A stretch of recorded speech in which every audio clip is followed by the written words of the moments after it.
have our next talk coming up here. We have François Garillot. Did I get that right? Probably not. But he's going to be talking about Lurk. So François, if you're in the audience, feel free to come on up to the stage and we'll get started. Oh, you're right next to me. Did I say your name wrong? It's fine. All right, okay. All right, let's all welcome François, everyone.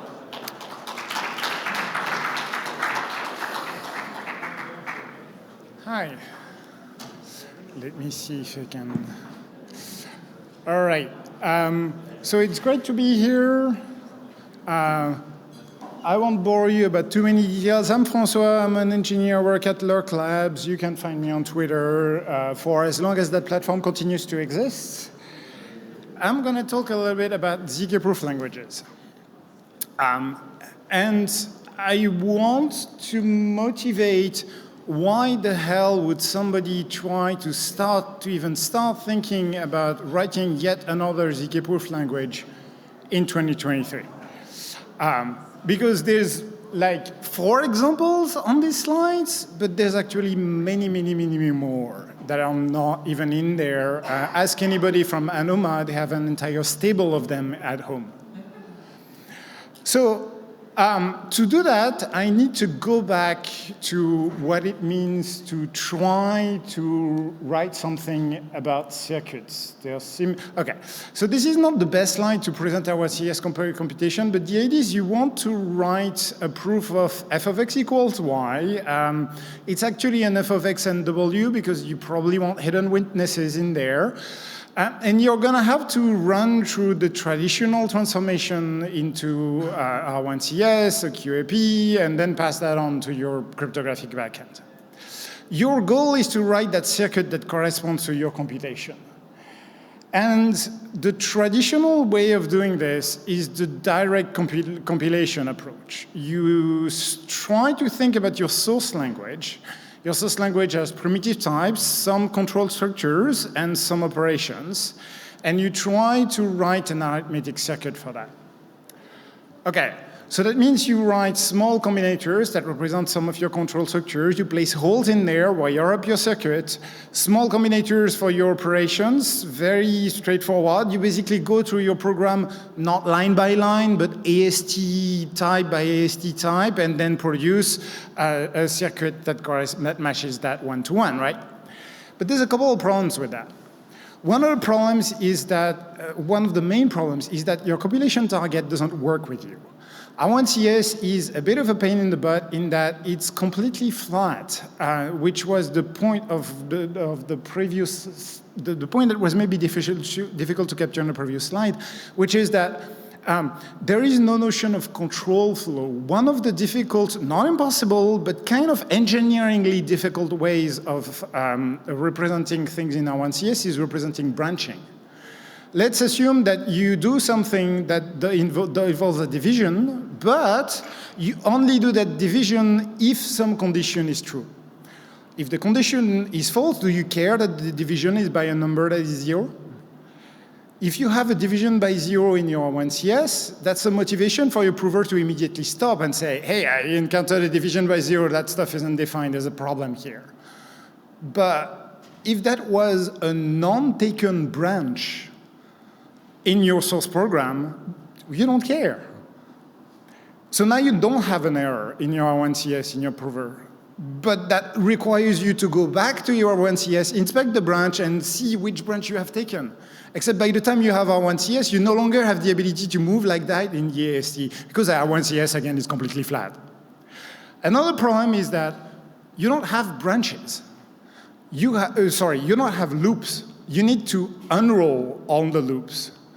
Now, that's not a real problem if all the loops are unrollable. If you could go through a loop from 0 to 100, well, okay, there's going to be 100 times the subcircuit for the loop, right? But let's say you want to represent this. So this is Lisp. Yes, I'm making you read Lisp, but come on, it's 5 lines. This is a thing that is just looking at an integer, saying if it's even, it returns n over 2, which is good because it's even, that's the thing you can compute. Otherwise, I return 3n plus 1. That's known as the Syracuse recurrence. Now, does that stuff converge? It turns out that if you try it at home on small integers, you'll find that after a certain number of steps, n over 2, 3n plus 1, 3n plus 1, n over 2, that kind of thing, you will converge to 1. Does it always converge to 1? We don't know. That's the subject of that's why the name of this function is collapse. It's the collapse conjecture that this function always the iterations of the Syracuse recurrence always converge to 1. So this function counts how many times you need to go through the recurrence to convert to 1. You can't unroll those loops, right? Now, don't get me wrong. There's a very nice theorem that says that R1CS has full calculability, expressivity. You can implement your Turing machine with your R1CS, which means that for any instance of this function, you can produce an R1CS circuit. But you can't produce an R1CS for the function. You can't represent that function in open form in other terms. Otherwise, you've solved the collapse conjecture, in which case, like, why are you in this talk and not collecting your $1 million prize? Okay, so we see the drawbacks, and what that concretely means in terms of engineering terms is that I need to have the whole trace of my program in memory, which is a problem because A, I need to generate that trace in R1CS, and like, when you evaluate a program, you don't generate the whole trace. You don't keep everything in memory. You just have the current cache that you need to see the current state of your program. The second is now you need to actually have that in memory, which means if you need to have a prover that proves arbitrary sized programs, you need that prover to be pretty big. If your smart contract is huge, and more importantly, if the trace of your smart contract is huge, you need all of that to be pretty big. So let's look at one of the ways of thinking about updating state in memory, and then we're going to connect that to how you write a language in 2023. So IVC is incrementally verifiable computation. It's this idea that, okay, if what you really want to prove is a thing that is an iteration of the same function over and over again, well, you don't need to have the whole trace of the same function over and over again in memory. You can verify the correctness step by step, and typically the way you would do this in a way too strong of a paradigm than what I'm going to use today is you would recursively verify the correctness of a proof that is given to you at the prior step, produce a new proof, and then pass that on to the next step. Now, the fun part is that we have a very good IVC candidate that works a heck of a lot more easily called Nova. So Nova says, hey, you know what? That whole idea of having each step generate a proof and then you eat the proof of the prior step, you verify it entirely. That means verifying a SNARK within your circuit. So you write the R1CS for verifying your SNARK. That's great, but it's a bit costly, and I don't like things that are costly, or more exactly, Nova doesn't. So that's the idea of this iteration of the same function. Here we're iterating f, receiving proofs at each step, and in step pi 1, I verify the proof of pi 0, and then produce a new proof. That would be great, but you can actually go faster. You can just fold the proof. You generate an R1CS instance that is equivalent to both the folding of the prior proof and the new increments that you're trying to produce at the current step. And all of this folding arguments is really cheap. We're talking about 20,000 constraints. So that paradigm, IVC in general and Nova in particular, gets you in a place where you don't have to have the whole trace of everything in memory, but at a cost, which is you have to have a natively iterative form to what you want to prove. What you want to prove has to be the same function repeated over and over again. Turns out, languages are a little bit like that. Let's dig into this. So when you define a language, one of the usual ways of doing it is to give it an interpreter. You basically, yes, define the syntax in your AST, but that's not enough. You have to explain, okay, how do you reduce that AST and how do you compute what that language is supposed to output, right? It turns out that the definition of interpreters in people that are in PL and compilers have standard correspondences with how to write some VMs and in particular that have bytecode and abstract machines, at least more generally, in order to get to that result. More specifically, what I'm trying to get at is that we define languages using abstract machines. So if you think of an abstract machine, you've probably encountered thousands, but the idea is that stuff is represented with a graph, which nodes are states of your abstract machine, and it has arrow edges that relate different nodes that allow you to relate what those states looks like. And it turns out that in the top of this diagram, you're going to see most of the semantics we generally use to define languages. And you'll see that those translate in completely standard ways to abstract machines. So what does that tell us?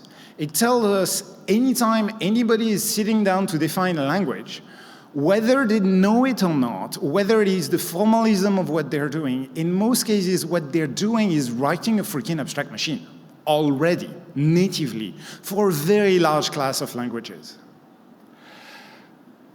That's cool, because abstract machines are nice.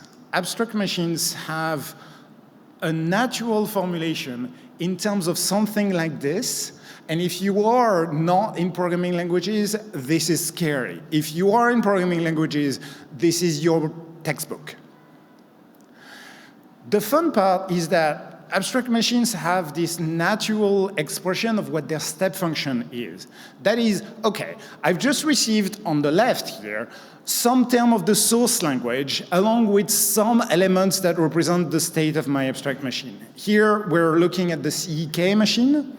And the ZK machine is the standard abstract machine behind a standard implementation of Lisp. And it has rules that allow you to rewrite wherever you are in your analysis of the source into something that is more elaborate on the right.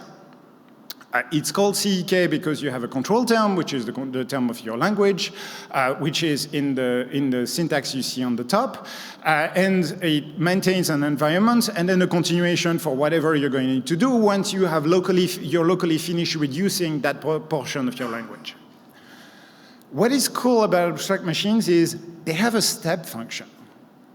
That is, all of those edges that you can take to move from one state to another of the abstract machine, that itself is a small program. It tells you, okay, if you receive a term in your source, and if you are at that particular moment of the evaluation of your language, you can progress to the next step using one of the rewriting rules that you see on this slide. So what I'm going to claim is that Lurk has a spec that fundamentally is as easy as that. More exactly, it's as long as that. It fits in one freaking slide. And this is a micro VM because we can directly plug it into Nova. So the architecture of Lurk is dead simple. It is a micro ZK VM that just has the stepper of a ZK machine inside its unique circuit. Executing a Lurk proof is stepping through a ZK machine. Stepping through a ZK machine is evaluating a Lisp program. So what do you do now if you want to do this? But you'll tell me, well, I have various programs and I want to compile those programs to O1CS. No. You don't need to compile your programs to O1CS. Pass those programs out as inputs to the standard evaluator of your language. That standard evaluator runs through its steps, and then once it has enough steps, you just send that to Nova to fold, and suddenly you don't need to have the entire trace of your program in memory. Suddenly you can natively represent branches because your program will not go into branches that it doesn't need to go in.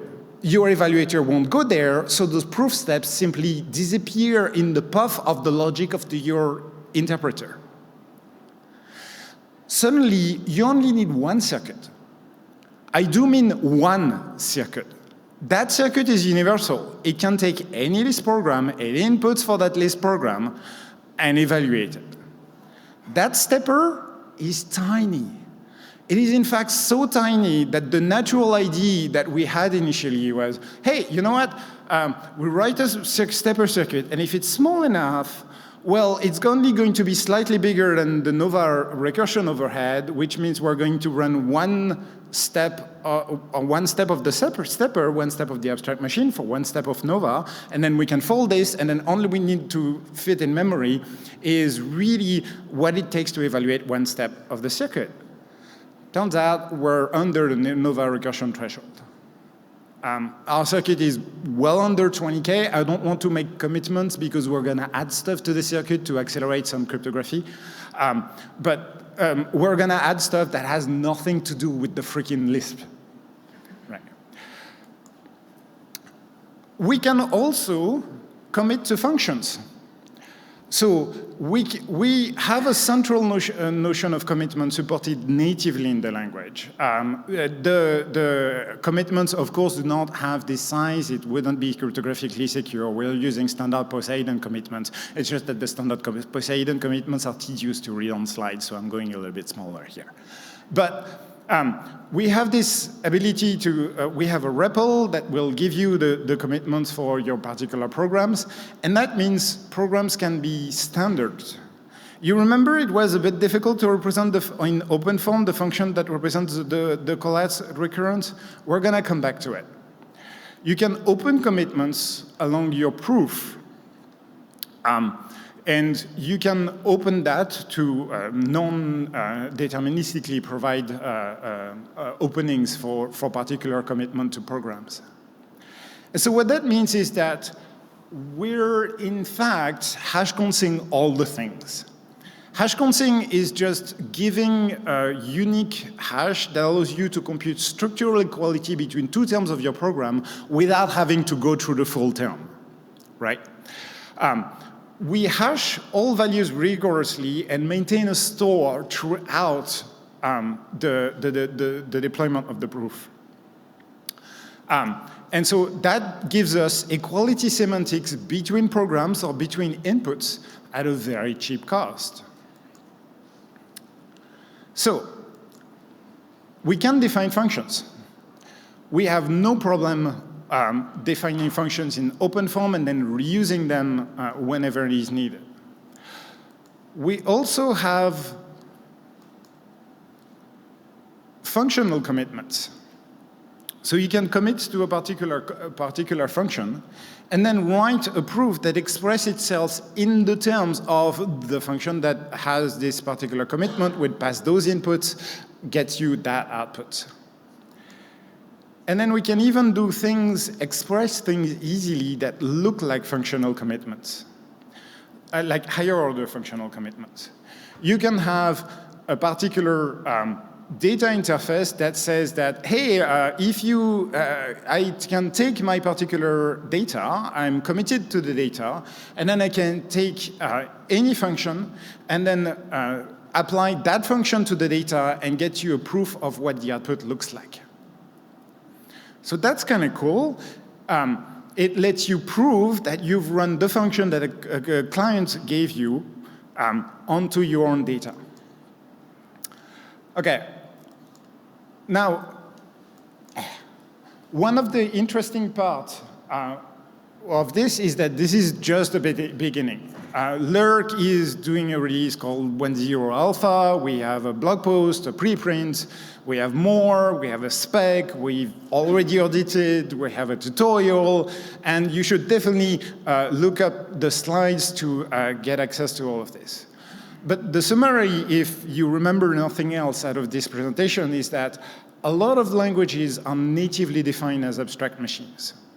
We have new paradigms for AVC, for recursion, like Nova, that allow us to make that sort of recursion extremely cheap as long as we understand how to natively express our computation as iterated computation.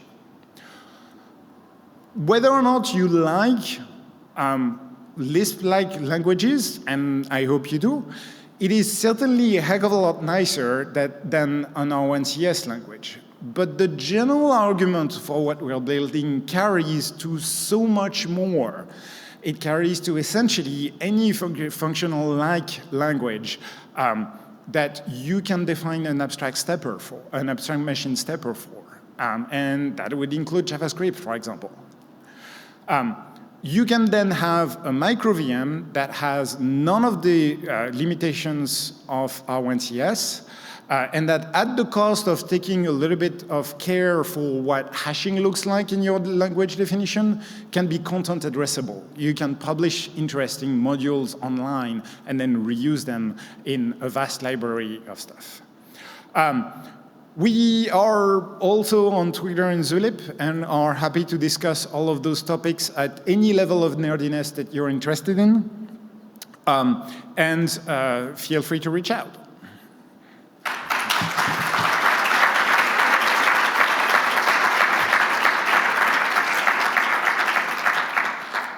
Awesome, Francois, thank you. We have time to take questions.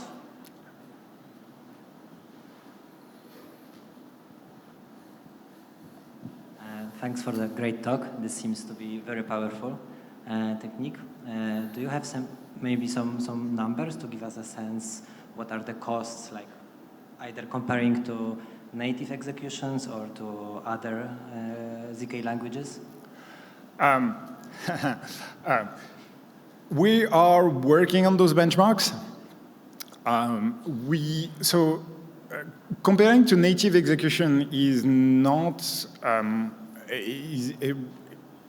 we're hoping for a smaller slowdown than most of the other systems.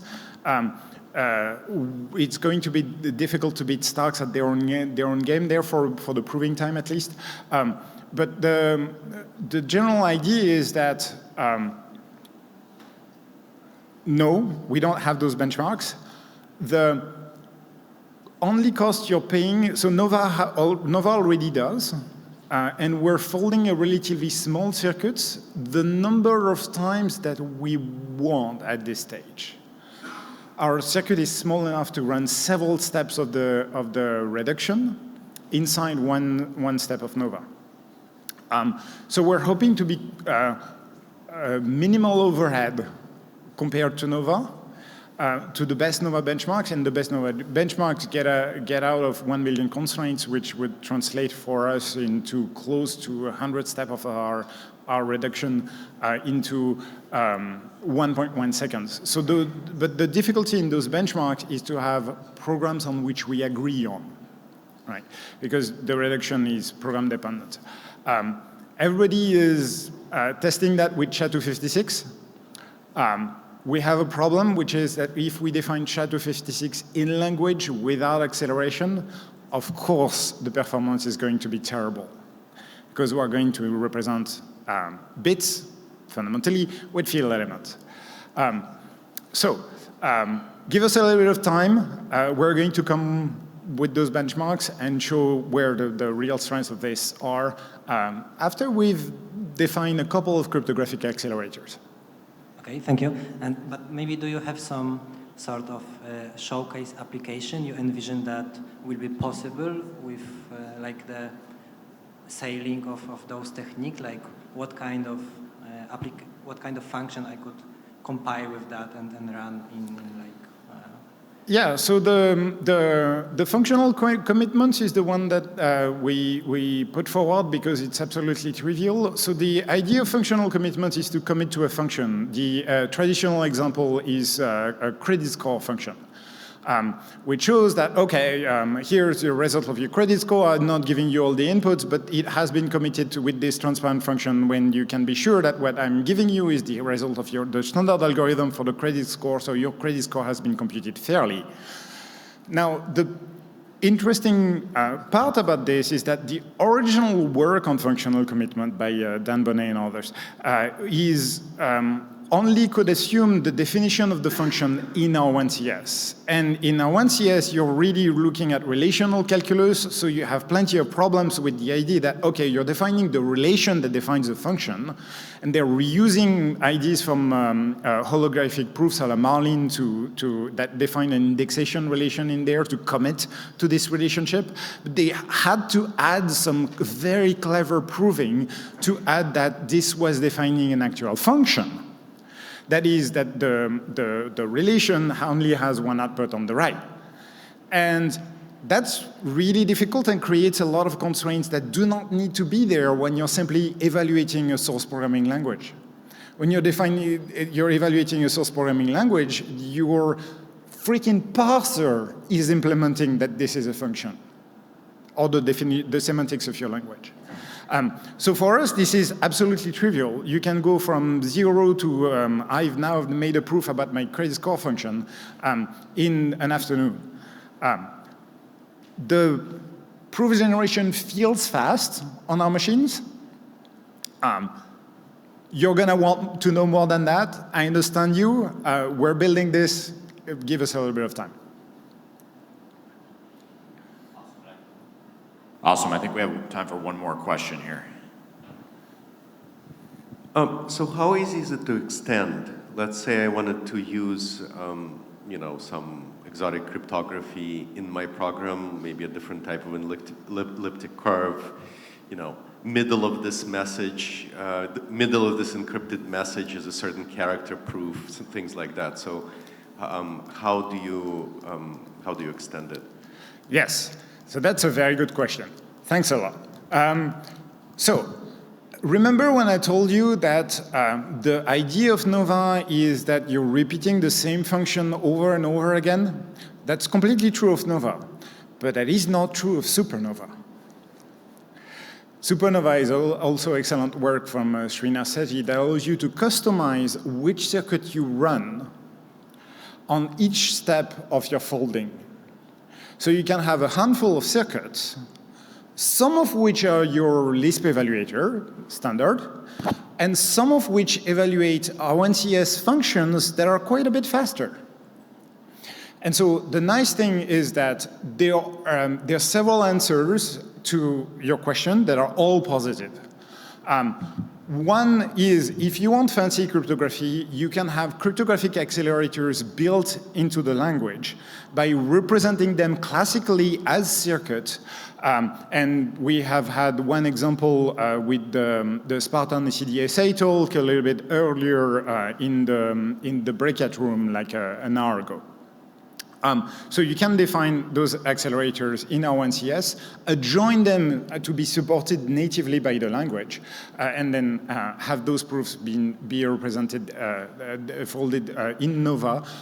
There's no cost to this. You can use your green, blue, and red F in there, except you have to pay for the, on each folding, you have to pay for the cost of the largest of the boxes that you use.